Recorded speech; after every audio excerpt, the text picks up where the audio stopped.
Hi, everybody. This is Brianna Ellis, and today I'm going to be walking you through Chapter 6, Part 1, and it is General Principles of Development. So what is development? Development is the orderly, enduring changes that occur over the lifespan. These changes can be long-term and due to experience, or these changes can be because of their genetic heritage. So, what is cognitive development? Cognitive development is developmental changes in thinking, reasoning, and language.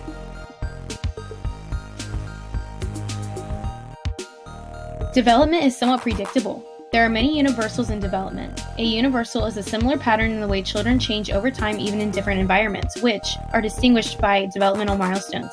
Developmental milestones are new, developmentally more advanced behaviors in predictable sequences. An example would be a child learning to walk after already learning to crawl. Children develop at different rates. Studies tend to tell us the average ages in which children will reach certain developmental milestones. But not all children will reach those milestones at that age. Some may reach those milestones before that average age, and some may do so after. Development is often marked by spurts and plateaus. When we talk about spurts, we are talking about growth. Similar to when you were growing taller, people would say you had a growth spurt. When we talk about plateaus, these are periods of time of slower growth. Sometimes children can take a step backward. This is just temporary, but it occurs when they are processing a physical or cognitive skill and are about to take a large step forward in growth. Children typically think and behave in qualitatively different ways at different ages. The stage theory suggests development characterizes progressing through an expected series of stages. In earlier stages of development, a base is created so that more difficult stages can be built on later.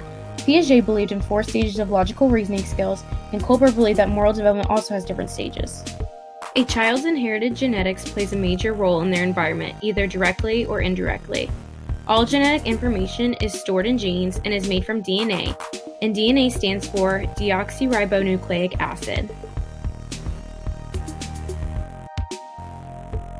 DNA is what makes each child or person unique, and it propels our development.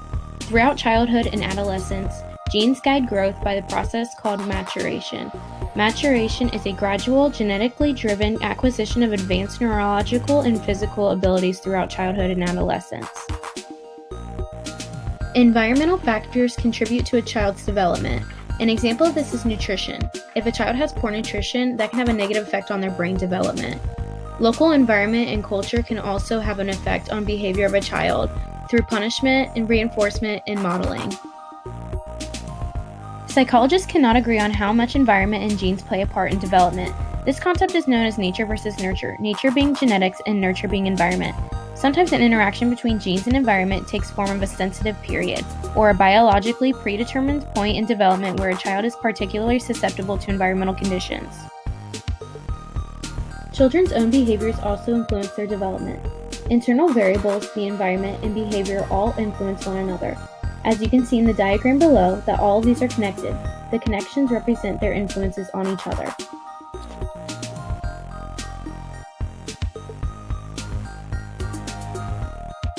Learners change their current environment through their behaviors and their internal variables. Internal variables include genes, traits, and mental processes. Learners actively seek out environments that are a good fit with their existing behaviors and internal variables. Learners seek out passive activities that will nurture their interests and abilities. Hi everybody, thank you so much for watching my video so far. So I'm going to touch on some of the key ideas that I mentioned in the video and just elaborate on some of those. So first of all, cognitive development is the developmental changes in thinking, reasoning, and language. Also, children change over time in different environments, but in similar ways. And these changes are distinguished by developmental milestones. Certain milestones could be crawling or walking or reading a book for the first time. There's an average age for pretty much all developmental milestones, but that doesn't mean that every child's going to reach that milestone at that average age. Some may do so before and some may do so after that age. A child's development goes through spurts, which are periods of growth, so just like you would have a growth spurt. And then they also go through plateaus, which are slower periods of growth.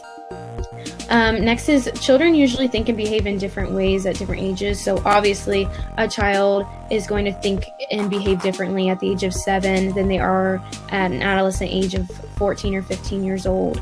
And the next key idea is that the question of how much genetics and environment influence a child's behavior is called nature versus nurture. Nature being genetics and environment being nurture, and how much those do influence behavior. And then lastly, internal variables in the environment and behavior all influence one another. So thank you for watching my video, and here are some of the key ideas that I covered.